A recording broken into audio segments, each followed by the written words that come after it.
I thought I knew my husband, until a simple accident with his laptop unveiled a secret so dark, it threatened to unravel not just our marriage, but my entire life.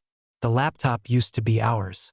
In the early days of our marriage, it lived on the little oak desk in the corner of our living room, a communal hub for our life together. We'd sit side by side, me scrolling through recipes while Mark paid the bills, his arm draped casually over the back of my chair. We'd use it to plan vacations, to watch movies in bed on rainy Sunday afternoons, to Skype with my parents who lived 3 states away. It was a shared device, a symbol of our shared life. The password was a silly inside joke from our honeymoon. I never once thought twice about opening it up to check an email or look up a movie time. It was as much mine as it was his. Then, about 6 months ago, something shifted. It was subtle at first. Mark started bringing the laptop with him to his home office, a small room we'd converted from a spare bedroom. He said it was for work, that he needed to focus without the distraction of the TV. It made sense, so I didn't question it. Then he started closing it whenever I walked into the room. Not in a panicked, slamming it shut kind of way, but a quiet, deliberate click that felt louder than any shout. The screen would go black, and he'd look up at me with a smile that didn't quite reach his eyes. "Hey, honey," he'd say a little too brightly. "Need something?" The casual question felt like a barrier, a polite, do not enter sign on a door that had always been open. The final nail in the coffin of our shared digital life came a month later. I needed to print out a shipping label, and my own ancient desktop was on the fritz. I walked into his office and he was in the bathroom. The laptop was open on his desk, the screen glowing with some spreadsheet. I reached for the mouse, and that's when he walked back in. The look on his face wasn't anger. It was something colder, sharper. It was pure, undiluted panic. He lunged across the room, not pushing me, but moving with a speed that was alarming, and snapped the lid shut. The plastic clacked together with a sound of finality. "What are you doing?" he asked, his voice low and tight. He was breathing hard. I just stared at him, my hands still frozen in the air. I just needed to print something. A shipping label. "You can't use this one anymore, Sarah," he said, his eyes avoiding mine as he unplugged the power cord and started wrapping it up. "What? Mark, what are you talking about? It's our laptop." "No," he said, and the word was so firm, so absolute, it stole the air from my lungs. "It's my laptop now. It has sensitive work files on it. Company policy. I could get in a lot of trouble." It was a plausible lie. He worked in finance. Sensitive files and company policy were believable buzzwords. But I knew him. I knew the cadence of his truths and the slight tremor in his voice when he was hiding something. This was a lie. A wall built brick by brick, right in the middle of our marriage, and this laptop was the cornerstone. From that day on, it became his shadow. It went from the office to the bedroom at night, where it sat on his nightstand. It went with him into the living room, always angled so I couldn't see the screen. It even went into the bathroom with him. That was the part that made my stomach clench. Who takes a laptop into the bathroom? I tried to be the cool, trusting wife. I really did. I told myself I was being paranoid. He was probably planning a surprise for me. A big vacation, or maybe looking at a new house for us. Something he wanted to be perfect before he showed me. I clung to that hope like a life raft. I didn't want to be the woman who snooped, who accused, who let suspicion curdle a perfectly good marriage. So I said nothing. I watched him guard that silver rectangle like it contained the nuclear launch codes, and I smiled, and I pretended to believe the company policy excuse, and a little piece of me withered inside every single day. The universe, it seems, has a twisted sense of humor.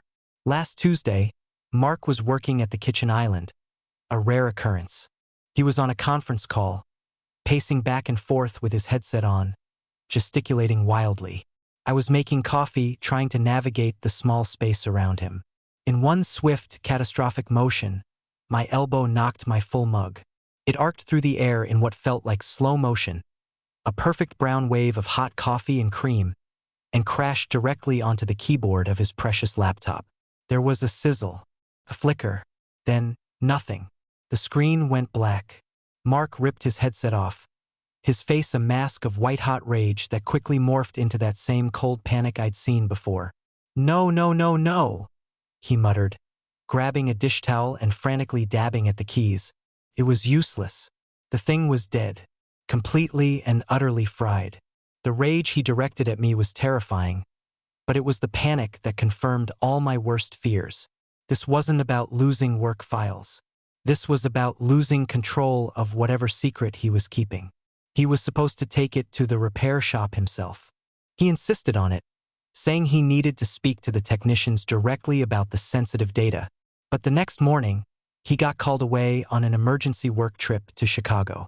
He was gone for 3 days. The dead laptop sat on his desk, a silent, mocking testament to our broken trust. This morning, I got the call.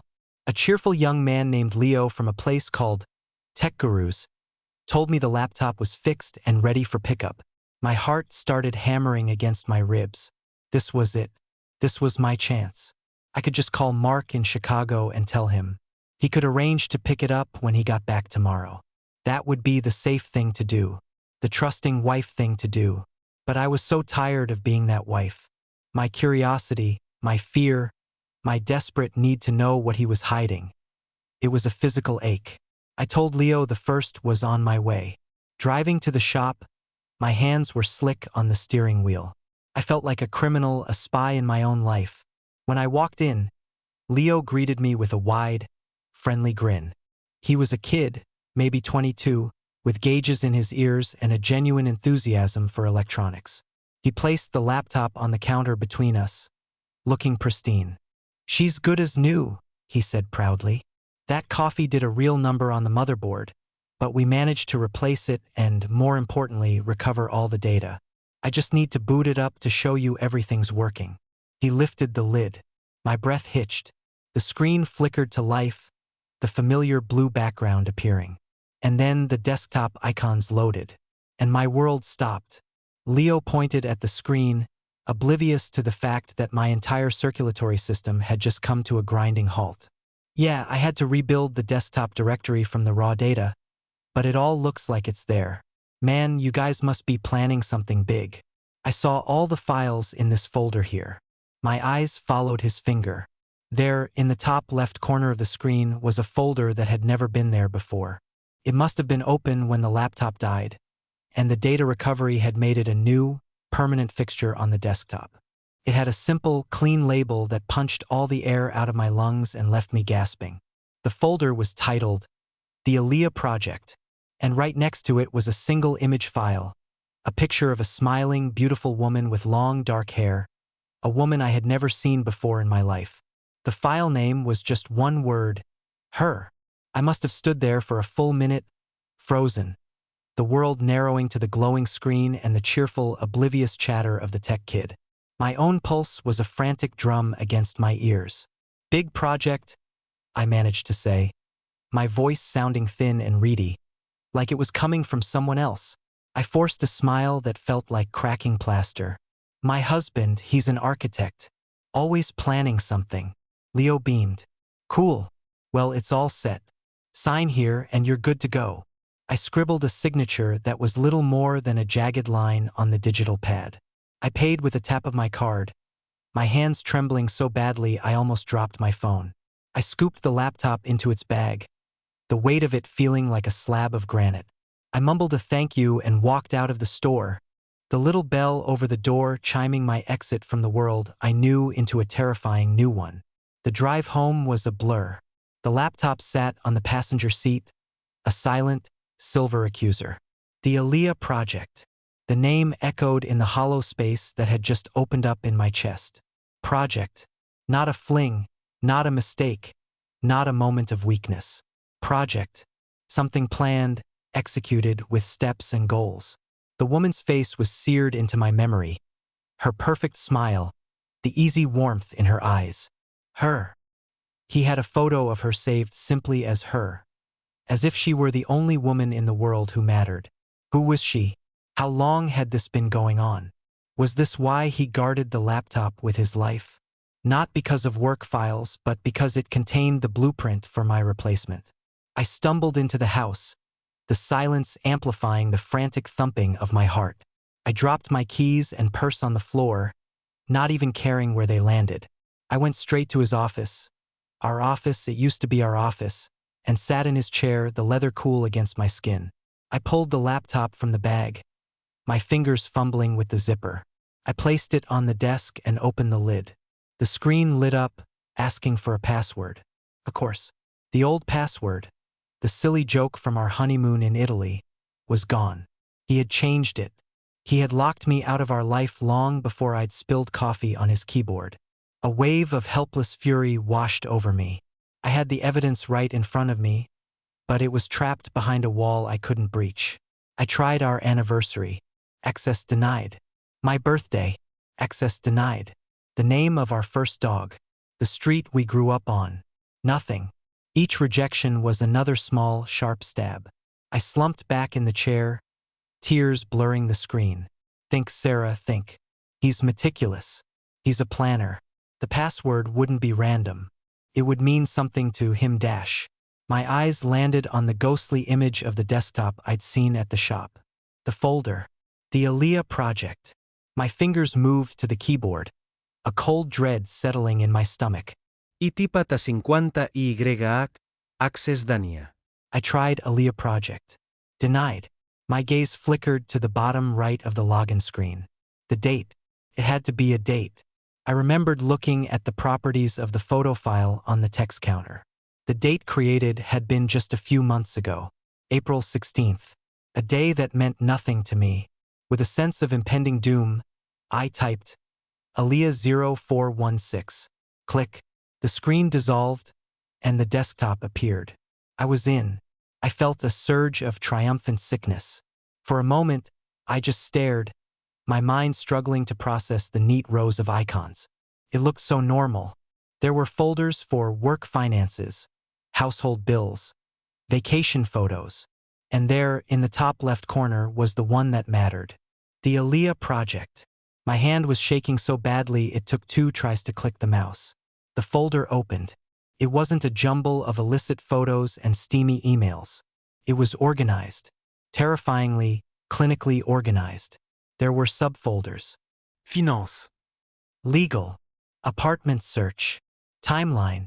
And one simply labeled Photos and Videos. My stomach twisted. I had to know. I clicked on Photos and Videos. It was filled with dozens of images. Mark and Aaliyah, laughing on a beach I'd never been to.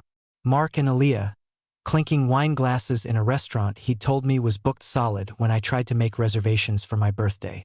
Mark and Aaliyah, tangled up on a sofa in an apartment I didn't recognize. His arm around her, looking at her with an adoration I hadn't seen directed at me in years. It was a whole life. A vibrant, happy, secret life lived in parallel to our quiet, hollow one. Numbly, I clicked back and opened the finances folder.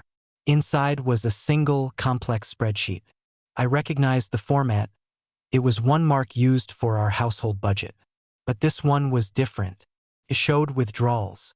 Systematic, weekly withdrawals from our joint savings account, transferred to another account number I'd never seen before. Thousands of dollars. Tens of thousands. The money we were saving for a down payment on a bigger house, the money for our future, was being siphoned away to fund his new one. The betrayal was so profound it left me breathless. This wasn't just cheating. This was a demolition. He was dismantling our life, piece by piece, and I was living in the ruins without even knowing it. My eyes scanned the other folders. Apartment search was full of listings for one-bedroom apartments downtown. Legal had web pages bookmarked about divorce proceedings in our state. Then I saw the timeline folder. I clicked it. It was a Word document. The document was a simple bulleted list. Phase 1, complete secure new line of credit. Phase 2, in progress transfer 75% of liquid assets. Phase 3, pending finalize apartment lease. Phase 4, target. June 1st, Inform S. Inform S. Not tell Sarah. Not talk to my wife. Just Inform S. I was a task on a to-do list, a loose end to be tied up. I felt a coldness spread through me that had nothing to do with grief. This was something else. This was methodical, cruel. My eyes drifted back to the list of folders inside the Aaliyah project. There was one I had ignored, one that didn't seem to fit with the others. It was labeled medical. Why would there be a medical folder? Was Aaliyah sick? Driven by a morbid, detached curiosity, I clicked it. Inside were 3 files. The first was a PDF scan of my latest lab results from a routine physical I'd had a few months ago. My blood pressure, my cholesterol, all my private information. How in the world did he get this? The second file made my blood run cold. It was titled SW_life_insurance pathology, PDF. SW Sarah Williams. It was my policy, the one from his work. A $500,000 policy. My heart was a frantic bird beating against the cage of my ribs. Why was this here? Why was my life insurance policy part of the Aaliyah project? With a hand I could no longer feel, I clicked on the third and final file. It wasn't a document or a PDF. It was a simple text file. A log. It looked like a list of internet searches, copied and pasted. There were only a few lines. Common household poisons, tasteless, odorless. How to disable home security camera recording. Divorce alimony calculator, our state. And then the last entry, dated the day before I spilled coffee on the laptop. The search that made the entire world drop out from under me, leaving me in a terrifying silent freefall. Does life insurance pay out for accidental death if spouse is at fault? The words on the screen didn't compute at first. They were just letters, arranged in a nonsensical, horrifying sequence. I read them again and again. Each time, the meaning slammed into me with the force of a physical blow, knocking the air from my lungs. Does life insurance pay out for accidental death if spouse is at fault? He wasn't just planning to leave me. He was researching contingencies. Plan B. A future with Aaliyah, funded by my death, made to look like an accident. My mind reeled, frantically replaying the past few months through this sickening new filter. The way he started making my coffee in the morning, insisting I relax while he did it. The time he'd accidentally left the gas on the stove after cooking, waving it off as forgetfulness when I came home to the stench. The brake light on my car that had been out for weeks, which he'd promised to fix but never got around to. Each memory, once an innocuous annoyance, was now a potential attempt on my life. I felt bile rise in my throat. I wasn't just being replaced. I was a problem to be solved, an obstacle to be removed in the most permanent way possible. I slammed the laptop shut, the click echoing the finality of my broken marriage, my shattered sense of safety. Couldn't breathe. I stumbled out of the office and into the living room, wrapping my arms around myself as a violent tremor racked my body. I was prey. I had been living in a house with a predator who wore my husband's face. The man I had loved, the man I had built a life with, was weighing the cost of a divorce against the payout of a funeral. My first instinct was to run, to pack a bag, get in my car, and drive until I hit an ocean. But where would I go? To my parents? He knew where they lived. To a friend's house? He'd know to look there. And what would I say? My husband is trying to kill me. And I know because I looked at his laptop, they would think I was crazy, hysterical. He had no record, no history of violence. He was Mark. Charming, successful, reliable Mark. He would just smile his placid smile, tell them I was overwrought, and patiently wait for me to come home. Right back into the trap. No. Couldn't run. Not yet. I needed proof. Tangible, undeniable proof that I could take to the police. Something more concrete than a text file of search queries he could easily deny or explain away. The laptop was everything. It was the entire case against him. A cold, hard clarity began to cut through the panic. The shock was crystallizing into something else. Rage. A deep, glacial rage that chilled my blood and sharpened my focus. He had underestimated me. He saw me as a line item on a checklist, problem to be managed. He didn't think I was capable of fighting back. He was about to find out how wrong he was. I went back into the office. My hands were steady now. I opened the laptop again. The password, Aaliyah 0 for 16, feeling like poison on my fingertips. I needed to copy everything. I found a spare USB drive in the desk drawer, my old one, from before our lives were partitioned. I plugged it in and began the transfer. The Aaliyah Project. I dragged the entire folder onto the drive, my eyes glued to the progress bar as it slowly filled, each megabyte a nail in his coffin. As it copied, I explored. I went into his email. There they were. Dozens of emails between him and Aaliyah, using a secret address I'd never seen. They weren't just steamy love notes. They were plans. He complained about me, about feeling trapped, about how much easier everything would be once he was free. In one email, Aaliyah wrote, "Just be patient, my love. The timeline is almost complete. Soon it will just be us." The timeline. My murder was a timeline. I found flight confirmations for 2 tickets to Bali, one way, for June 15th. One for Mark Williams, one for Aaliyah Vance. So that was her name. The search history was a goldmine of horror. Searches for untraceable toxins, how to stage a fall down the stairs, legal loopholes for accidental death claims. He was thorough, I'll give him that. He was building his case for my accident as meticulously as he built his financial models at work. The file transfer finished. I ejected the USB, clutching it in my palm like a holy relic. This was my life raft. I couldn't just leave it lying around. He was coming home tomorrow. He would expect his laptop to be there, wiped clean of any evidence of the coffee spill, maybe even a little suspicious that I'd picked it up. He would look for it. He would notice if it was gone. I needed to put it back, but not as it was. I looked at the folder. The Aaliyah Project. The blueprint of my destruction. I couldn't just delete it. He would know I'd been in there. Deleting it was an admission. I had to be smarter than that. I had to play his game. I had to make him think he was still in control, that his secret was safe. My mind raced. I could hide the folder, make it an invisible file. He was tech-savvy, but not an expert. He might not know how to find it. It was a start. I quickly looked up the process, my fingers flying across the keyboard. Within a minute, the Aaliyah Project had vanished from the desktop. It was still there, lurking in the directory, but invisible to a casual glance. Perfect. Next, the browser history. I couldn't delete all of it. That would be too suspicious. I had to curate it. I spent the next hour meticulously deleting every incriminating search, every visit to a legal advice website, every login to his secret email. I replaced them with searches for things he would actually look for. Best steakhouses in Chicago. Q2 earnings reports. Golf swing tips. I cleared the cache, deleted the cookies, anything that could betray my intrusion.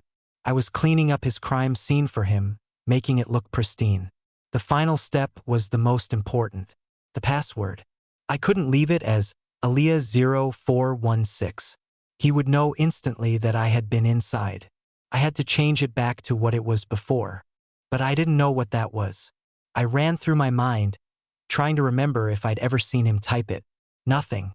It had to be something only he would know, something from his secret life. What was important to him now? April 16th. What was April 16th? Was it her birthday? The day they met? I went back into the now hidden folder on my USB drive. I opened the photos and videos folder again, forcing myself to look at their happy, treacherous faces. I clicked through the pictures, the dates mocking me, and then I saw it. A video file dated April 16th of last year. The name of the file was just a string of numbers. I double-clicked it. The video opened. It was shaky, clearly filmed on a phone. It was Mark, sitting in a park, the sun shining on his face. He was looking just off camera, his expression one of pure, unadulterated adoration. "Okay," he said, laughing. "Just say it again." For me, a woman's voice, sweet and clear, came from behind the camera. It was her.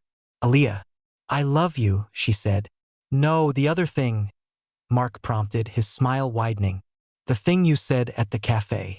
Our little mantra." There was a soft laugh from her. Then she said it. 5 words that drove a shard of ice into my heart. "Our future is worth it." Mark's face was beatific. "Our future is worth it," he repeated, like a vow. That was it. That was the password.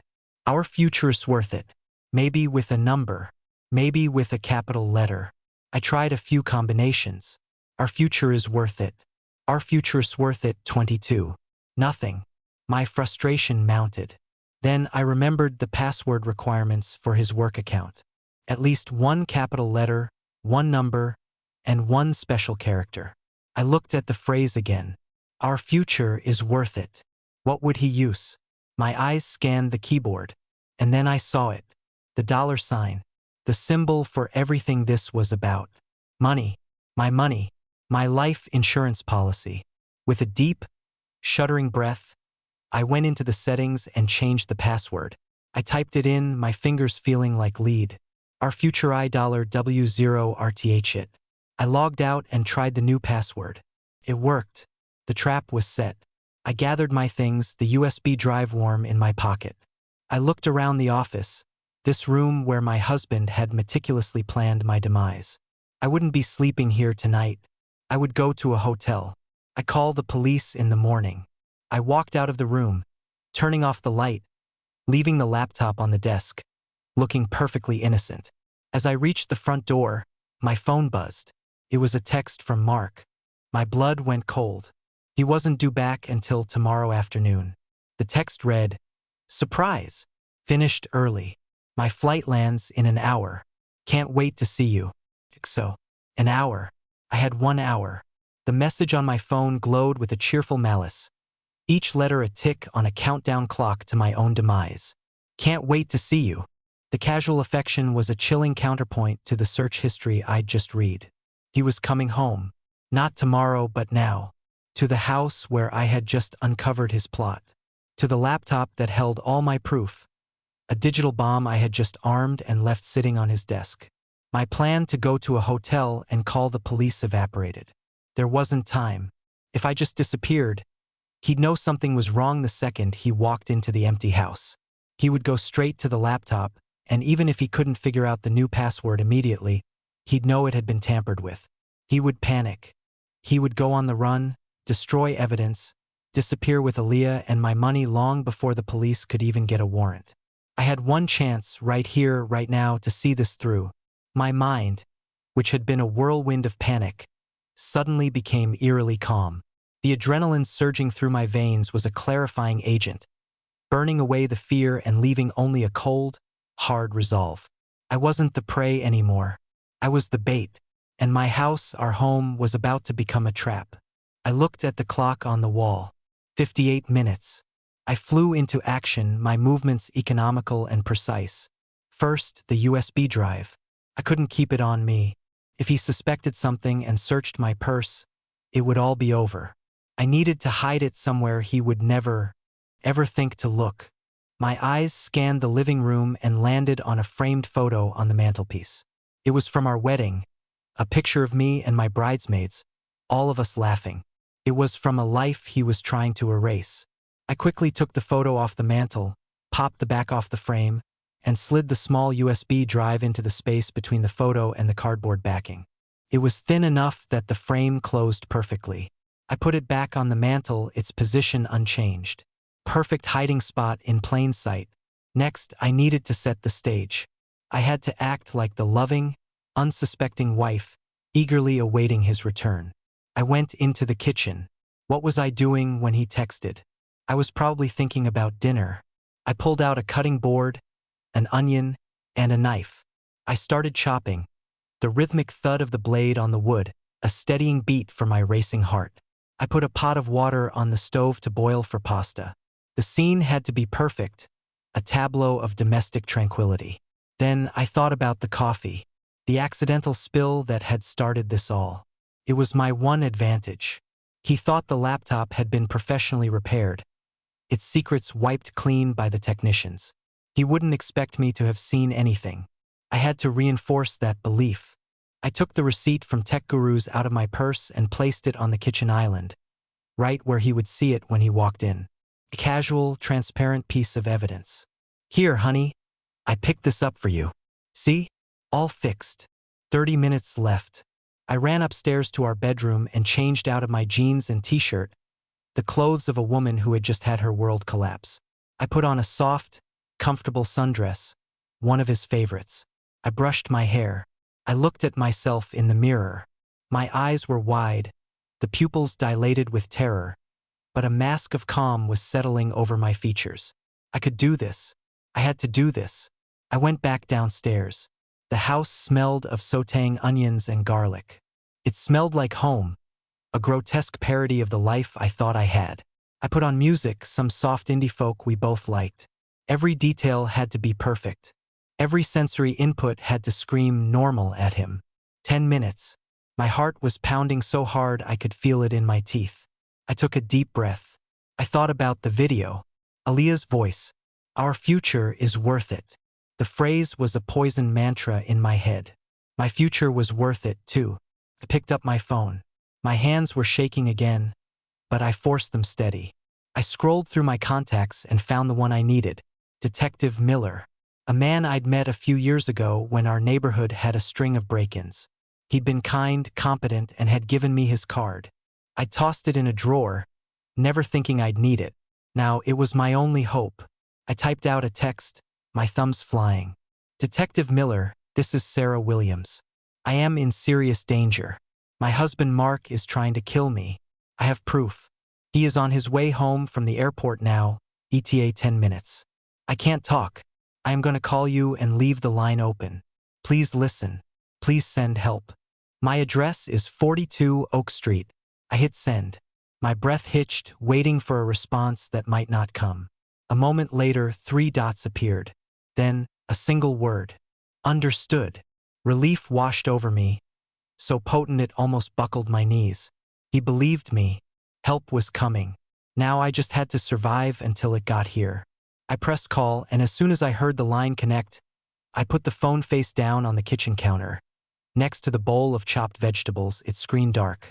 The open line was a silent lifeline, a connection to the outside world. I heard the sound of his car in the driveway. The engine cut out. The car door slammed. My entire body went rigid. I took one last, deep, shuddering breath and forced a smile onto my face. I picked up the knife and started chopping an onion again. Tears, real ones this time, streaming down my face. The front door opened. "Honey, I'm home," Mark called out, his voice full of manufactured cheer. "In the kitchen." I called back, my own voice a stranger's, high and bright. He walked in, dropping his bags on the floor. He looked tired from the flight, but he was smiling. He looked like my husband. He looked like the man I loved. "Wow, smells amazing in here." I'm starving. He came toward me, his arms open for a hug.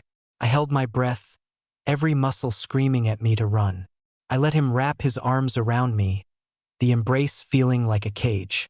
His body was warm, familiar. He smelled like airplane air and his usual cologne. I hugged him back, burying my face in his shoulder to hide my expression. "I missed you," he murmured into my hair. "I missed you too," I said, the lie tasting like ash in my mouth. He pulled back, his eyes scanning the kitchen. They landed on the receipt from the tech shop. "Oh, you picked up the laptop. Thank you, baby. You're a lifesaver. Is it okay?" "Good as new," I said, gesturing with the knife toward his office. "Leo at the shop said they managed to save everything." "Great, great," he said, a flicker of something relief in his eyes. He started walking toward the office. "I just have to check one quick work email, then I'm all yours." This was it. He was taking the bait. I watched him go, my hand gripping the handle of the knife. I could hear Detective Miller's voice in my head. "Just keep him talking. Keep him calm." Mark disappeared into the office. The silence stretched for a full minute. I could hear the faint clicking of the keyboard. Then a different sound. A sharp, frustrated sigh. Another minute of silence. Then I heard his footsteps, faster this time, coming back toward the kitchen. He appeared in the doorway, the laptop held open in one hand. His face was a mask of confusion, a slight furrow in his brow. The placid smile was gone. "Hey, honey," he said, his voice casual. but with a new, sharp edge to it. Funny thing, I can't seem to remember the password.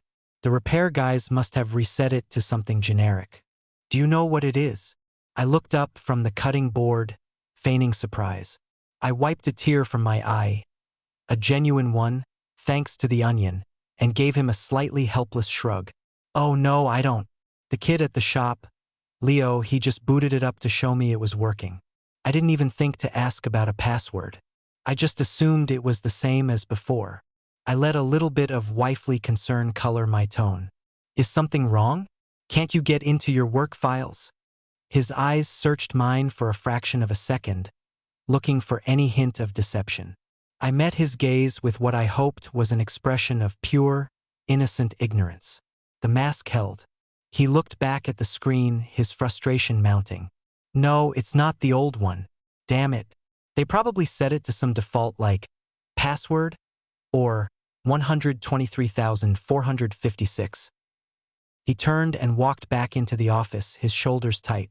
I stayed in the kitchen, my hand resting on the counter next to my hidden phone, the open line a silent testament to the drama unfolding. I could hear him muttering to himself, the sound of his fingers typing furiously, punctuated by annoyed grunts. He was trying everything. His birthday, our anniversary, the dog's name, the company name, every combination he could think of, and with each failed attempt, I knew his anxiety was coiling tighter and tighter. He needed to get into that laptop. He needed to make sure his precious project was intact. A few minutes later, he called out from the office, his voice strained. Sarah, can you come in here a second? Maybe you'll remember something the text said. I put the knife down on the counter, took a deep, steadying breath, and walked toward the office. The air inside felt thick with his tension. He was sitting in his chair, staring at the locked screen as if he could will it to open. I really don't remember him saying anything, Mark, I said softly, standing a few feet behind him. He just said the data was all recovered. He even pointed out that folder, the project one. I let the word hang in the air, a tiny, deliberate barb. He stiffened. He didn't turn around. Project one? He asked, his voice dangerously low. Yeah, you know, I continued, my voice a weapon of feigned innocence. The one he said you must be working on, something big. I think he said, the Aaliyah project? Silence. It was absolute, a crushing weight that seemed to suck the very air out of the room. I saw his knuckles turn white as he gripped the edge of the desk. He knew. In that single moment, he knew that I knew. The game was over. He swiveled the chair around slowly, and the face he turned to me was not my husband's. The mask of charm and affection had been ripped away, and what was left was cold, reptilian, and utterly devoid of anything I recognized. What did you see? He asked, his voice a flat, dead thing. Everything, I whispered, and for the first time, I let the raw, unfiltered truth of my terror and betrayal show on my face. The photos, the timeline, the finances. I took a half step back, my hand instinctively going to my throat. The life insurance policy. Your searches. He stared at me, his mind clearly working at lightning speed, processing the collapse of his meticulous plan. He wasn't panicked anymore. He was something far more terrifying. He was calculating. You stupid bitch, he hissed, the words dripping with venom. You just couldn't leave it alone, could you? He stood up, and the chair scraped harshly against the floor. He was bigger than me, stronger. The room suddenly felt very small. It's over, Mark, I said, my voice trembling but firm. The police are on their way. He laughed. It was a short, ugly sound. The police? What are you going to tell them? That I have a folder on my laptop? That I searched for some stupid things online? There's no proof of anything, Sarah. It's your word against mine. He took a step toward me. But now you've made things complicated. My heart hammered against my ribs. The cavalry wasn't here yet. It was just me and him. I backed away, my eyes darting around for an escape. He was blocking the only door. What do you want, Mark? I asked, trying to keep him talking, trying to buy time. What I've always wanted, he said. his eyes gleaming with a terrifying clarity. A future. One that you were getting in the way of. He lunged. I screamed and dodged to the side, grabbing the heavy desk lamp and swinging it at him. It connected with his shoulder with a dull thud, but it barely slowed him down. He grabbed my arm, his fingers digging into my flesh like talons. "You are going to have an accident, Sarah," he snarled, dragging me out of the office. Ah terrible, tragique accident. "You'll be so distraught after finding out about my affair that you'll trip and fall. Right down the stairs." He was pulling me toward the main staircase. I fought back, kicking and scratching, but his strength was overwhelming. My mind was screaming. This was it. This was how it ended. He was going to kill me, and the police would arrive to find a perfectly staged scene. We reached the top of the stairs. He shoved me against the wall, his face inches from mine. "Just tell me the password," he grunted, his breath hot and sour. "Give me that, at least." A wild, desperate idea sparked in my brain. "Fine," I gasped, clutching my arm where he'd grabbed it. "I'll tell you." He paused, his grip loosening slightly. He was arrogant. He believed he had won. He still wanted his data, his plans, his precious project. "It's what she said," I choked out, tears of genuine fear now streaming down my face. "In the video, what she said to you." His eyes widened in recognition. He knew exactly what I was talking about. His obsession with his new life, his mantra, was his weakness. He shoved me away from him and turned back toward the office, consumed by the need to regain control of his narrative. "Our future is worth it," he muttered to himself. The moment his back was turned, I didn't run. I didn't scream. I acted. With a surge of pure, primal adrenaline, I lunged forward and shoved him with all my might. He was off balance, his focus on the laptop.